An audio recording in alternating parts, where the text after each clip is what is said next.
जय हिंद।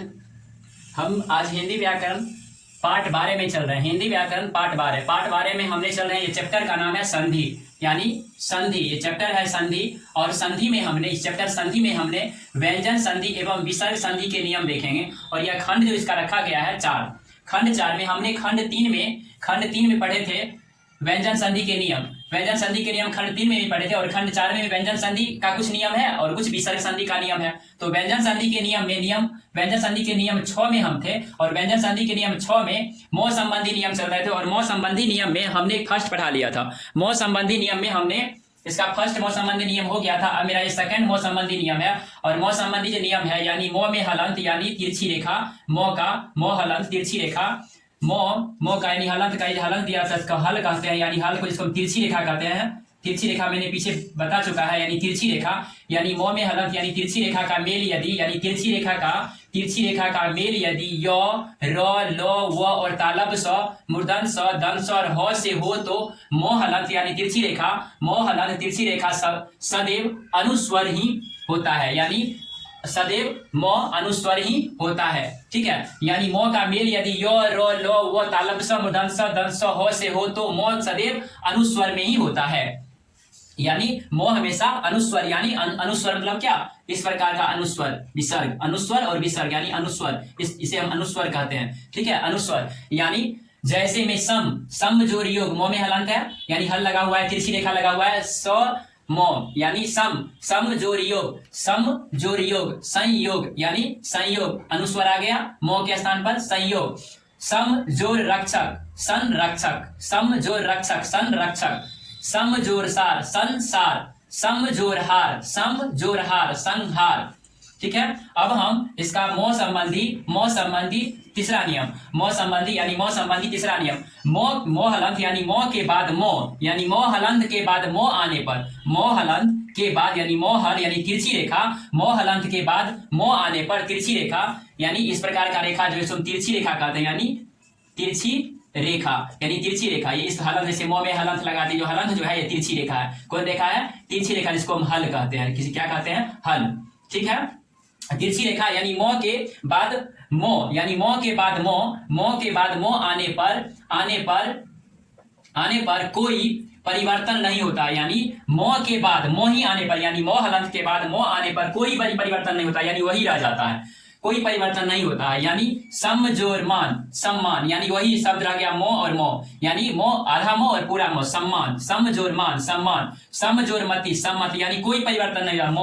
मोह हलंत के बाद मोह आने पर कोई परिवर्तन नहीं होता, यानी कोई परिवर्तन नहीं होता है, तो वही शब्द जो है रह जाता है। तो जैसे सम जोड़ मान यानी सम्मान, सम जोड़ मति यानी सम्मति। अब नोट में जरा समझते हैं, सुविधा के दृष्टिकोण से, यानी सुविधा के दृष्टिकोण से पंचमा अक्षर के स्थान पर प्रायः अनुस्वार, यानी अनुस्वार जो होता है, अनुस्वार जिसको हम कहते हैं अनुस्वार, यानी पंचमा अक्षर पे जो अनुस्वार होता है, अनुस्वार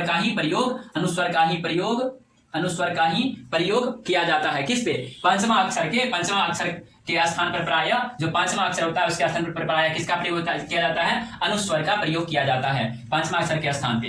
ठीक है, अनुस्वर का प्रयोग किया जाता है। अब सतमा में मेरा सौ संबंधी नियम, यानी दंत सौ, तालब सौ, मूर्धन सौ और दंत सौ, तालब सौ, मूर्धन सौ और दंत सौ, यानी सौ सबसे पहले और आ से भिन्न स्वर हो तो यानी दंत सौ और मूर्धन सौ, यानी मूर्धन सौ हो जाता है, दंत सौ और दंत सौ से मूर्धन सौ हो जाता है, यानी दंत सौ से मूर्धन सौ हो जाता है। ठीक है, जैसे में वी जोड़ सम विषम, वी जोड़ साध विषाद और सु जोड़ समा सुषमा। ठीक है, यानी तालब सौ से मूर्धन सौ और दंत सौ, यानी कहने का मतलब हुआ दंत सौ से पहले आ से भिन्न स्वर, यानी आ से भिन्न स्वर हो तो दंत स्वर, यानी दंत सौ का कौन बन जाना? मूर्धन सौ हो जाना, यानी मूर्धन सौ हो जाना। ठीक है, मूर्धन सौ हो जाना, वह शब्द को ही बदल देता है, यानी वहां शब्द को में बदलाव कर देता है। वी जोड़ सम यानी विषम, वी जोड़ साध विषाद, यानी वही शब्द में बदलाव यहाँ अक्षर का हो गया। क्या हो गया? अक्षर का बदलाव हो गया, यानी ये सौ हट करके सब में ये सौ लग गया, नहीं ये सौ लग गया। कौन सा सौ है ये? इसे हम दंत सौ कहते हैं, इसे हम मूर्धन्य सौ कहते हैं। तीसरा में विसर्ग का स हो जाना यानी तालब स हो जाना। यदि विसर्ग के पहले कोई स्वर हो और बाद में च और छ या स हो तो स हो जाना, तालब स हो तो तालब स हो जाना। जैसे निह जोड़ चित निश्चित, निह जोड़ चित निश्चित, निह जोड़ छल निश्चल, निह जोड़ छल, निह जोड़ छल निश्चल। अब उसके बाद विसर्ग का मूर्धन्य स हो जाना यानी मूर्धन्य स हो जाना, तालब स के बाद मूर्धन्य स हो जाना। विसर्ग के पहले को विसर्ग के पहले यानी विसर्ग के पहले ई और उ यानी जैसे अ आ हर्ष ई और दीर्घ ई, हर्ष उ और दीर्घ उ यानी अ आ हर्ष ई और दीर्घ ई यानी हर्ष उ। और बाद में क ख ट प फ में से कोई वर्ण हो तो विसर्ग का स यानी आधा स बन जाना, हलंत लगा हुआ है आधा स हो जाना यानी अ नहीं आ नहीं हर्ष ई दीर्घ ई नहीं हर्ष उ दीर्घ उ नहीं। ठीक है, यानी अ भी नहीं आ भी नहीं हर्ष ई दीर्घ ई भी नहीं हर्ष उ यानी हर्ष ई और हर्ष उ। और बाद में क ख ट प फ में से कोई वर्ण हो तो विसर्ग का यानी आधा स हो जाना यानी आधा स, हलंत लगा हुआ है इसमें तो यानी आधा स हो जाना। निह जोर कपट निष्कपट, निह जोर कंटक निष्क, बाद में है दू जोर ख यानी दुख। अब अगला है विसर्ग का आधा स यानी तालब स मूर्धन्य स दंत स हो जाना। विसर्ग के बाद यदि त या थ हो तो विसर्ग का स यानी आधा स हो जाता है हो जाना। जैसे नमः जोड़ते नमस्ते आधी स नमस्ते, निह जोड़ते निस्तेज। अगला विसर्ग का लोप हो जाना यानी विसर्ग का लोप हो जाना यानी क्या लोप हो जाना, दिखना नहीं, विसर्ग का लोप हो जाना दिखना नहीं। यदि विसर्ग के बाद छ हो तो यदि विसर्ग के बाद छ हो तो विसर्ग लुप्त हो जाता है यानी विसर्ग का लोप होना यदि विसर्ग के बाद छ हो तो विसर्ग का लुप्त हो जाना यानी लुप्त हो जाता है, लोप हो जाना लुप्त हो जाता है। और च का आगमन हो जाता है यानी किसका लुप्त हो जाता है, छ का लुप्त हो जाना और च का आगमन हो जाना। विसर्ग का लुप्त होना यानी छ का लुप्त हो जाना और च का आ जाना। यदि विसर्ग के बाद छ हो तो विसर्ग का लुप्त हो जाता है और च का आगमन हो जाता है। जैसे अनु जोड़ छेद अनुच्छेद यानी च लुप्त हो गया आधी छ आ गया। ठीक है, अनुच्छेद। छत्र जोड़ छाया छत्र जोड़ छाया आधा के छ छाया छत्र छाया। यदि दूसरा नियम में यदि विसर्ग के बाद र हो तो विसर्ग लुप्त हो जाता है यानी यदि विसर्ग के बाद र हो तो विसर्ग लुप्त हो जाता है और उसके पहले का स्वर दीर्घ यानी उसके पहले का स्वर दीर्घ हो जाता है यानी दीर्घ स्वर हो जाता है। दोबारा हम देख लेते हैं। यदि विसर्ग के बाद र हो तो विसर्ग लुप्त हो जाता है और उसके पहले का स्वर दीर्घ हो जाता है। जैसे में नि जोर रोग निरोग, नि जोर रस निरस। तीसरा में यदि विसर्ग से पहले अ या आ हो तो अ या आ हो और विसर्ग के बाद कोई भिन्न स्वर हो तो विसर्ग का लोप हो जाता है यानी तीसरा में है लोप होने का, विसर्ग का लोप होना। यदि विसर्ग के पहले अ या आ हो यानी विसर्ग के पहले अ या आ हो और विसर्ग के बाद कोई भिन्न स्वर हो यानी कोई दूसरा स्वर हो तो विसर्ग का लोप हो जाना यानी नहीं दिखना, लोप हो जाना। जैसे अतः जोड़ एव अतएव। साथ में विसर्ग में परिवर्तन न होना यानी विसर्ग में परिवर्तन न होना, हूबहू जो शब्द है वही शब्द फिर आना। ठीक है, विसर्ग उसमें परिवर्तन न होना, नहीं होना। यदि विसर्ग के पूर्व अ हो तथा बाद में क ख प फ हो तो विसर्ग में परिवर्तन नहीं होता है। क्या होता है, यदि विसर्ग के पूर्व अ हो तथा बाद में क ख प फ हो तो विसर्ग में परिवर्तन नहीं होता है। जैसे में रजा जोर कन रजकन। उसके बाद प्रातः जोर काल प्रातः काल, परिवर्तन नहीं हुआ वही रहा। अंतः जोर करण अंतःकरण। पुनः जोर फलित पुनः फलित। आपदा अपवाद में आ जाता है आपको, अपवाद में नमः एवं पूरब में विसर्ग का सौ यानी विसर्ग का सौ में हलंत हो जाता है।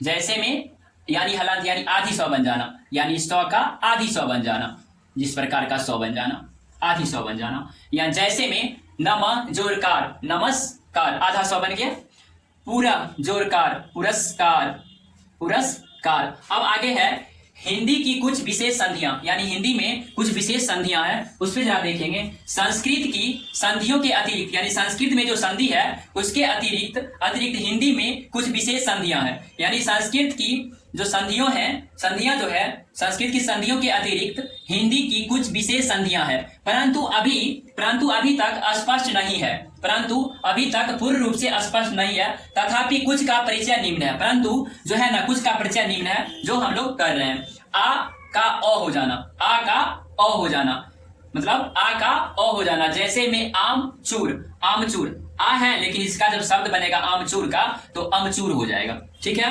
हाथ जोड़ करी हथकरी, आकार हट गया, हथकरी हो गया, हथकरी। राज जोरवारा रजवारा, राज जोरवारा रजवारा, आकार का रेफ हट गया। कान कटा कान कटा। कहते हैं ई यानी इय हो जाता है, यानी हर्ष ई और दीर्घ ई, अ आ हर्षी दीर्घ ई, यानी हर्ष ई और दीर्घ ई के स्थान पर इय हो जाता है, इय हो जाता है। शक्ति जोर आ, शक्ति अजोर आ, शक्तियां, यानी इय हो गया, इय शक्तियां। देवी जोर आ, देवियां, देवियां। अब तीसरा नंबर में अ हो गया, आ हर्ष ई, अब दीर्घ ई, हर्षु और दीर्घु, तो अ आ हर्षी दीर्घ ई, यानी दीर्घ ई हर्ष उ नहीं दुर्ग उ, दीर्घ ई और दुर्ग उ, दीर्घ ई और दुर्ग उ का कर्म से हर्ष ई और दुर्ग ई नहीं हर्ष उ, यानी हर्ष ई और हर्ष उ नहीं हर्ष उ हो जाना। यानी कहने का मतलब अ भी नहीं, आ भी नहीं, हर्ष ई दीर्घ ई हर्ष उ दीर्घ उ, इसमें ये इधर आना और ये इधर आना, यानी कहने का मतलब यानी शब्द में जो अक्षर है वो अक्षर में बदल जाना, अक्षर से बदल जाना, यानी इसके स्थान पर ये आ जाना और इसके स्थान पर ये आ जाना। यानी कहने का मतलब हुआ अ आ हर्ष ई, यानी हर्ष ई के स्थान पर, यानी हर्ष ई के स्थान पर दुर्ग ई और दुर्ग ई के स्थान पर हर्ष ई आ जाना, हर्ष ई। और उसी प्रकार हर्ष ई दीर्घ हर्ष उ और दुर्ग उ के स्थान पर हर्षु के स्थान पर दुर्ग उ आ जाना। ठीक है। तो नदी या, तो नदी जोड़ आ बराबर नदियां। वधु जोड़ ए बंधुएं। ठीक है। अब चलेंगे, अब अगला चौथा में ह का भ हो जाना, यानी ह का भ हो जाना, जब तब कब सब अब आदि। ठीक है। जब तब कब सब अब आदि शब्दों के पीछे ही आने पर ही के ह का भ हो जाता है। यानी जब तब कब सब अब आदि शब्दों के पीछे ही क्या हो जाता है, ही आने पर ही के ह का भ हो जाना, यानी ही जो है ही के ह का भ हो जाना, ही के ह का भ हो जाना। जब प्लस ही तब होगा जभी, यानी जब प्लस ही बराबर जभी, तब प्लस ही बराबर तभी, कब प्लस ही बराबर कभी, सब प्लस ही बराबर सभी। अब पचमा में ह का लोभ, यानी ह का लोभ हो जाना, ह का लोभ हो जाना। कभी कभी कुछ शब्दों के संधि, यानी कभी कभी क्या होता है, कभी कभी कुछ शब्दों के संधि होने पर किसी एक ध्वनि का लोप हो जाना, यानी विलुप्त हो जाना, हो जाता है। जैसे ही में ह हलंत यानी आदि ह हलंत का लोप हो जाना, ही में ह का लोप हो जाना। जैसे यही, तो यही यानी यही, किसी, वह जोड़ ही, वही, उस जोड़ ही, उसी। अब दूसरा में कभी कभी दोनों ध्वनियों का भी लोप हो जाता है। कभी कभी क्या होता है, कभी कभी दोनों ध्वनियों को भी लोप हो जाता है। पहले शब्द से आ स्वर का तथा दूसरे से हो व्यंजन का लोप हो जाता है और अनुनासिक दूसरे स्वर पर पहुंच जाती है। जैसे वहां ही वहीं, यहां ही यहीं, कहां ही कहीं, जहां ही जहीं।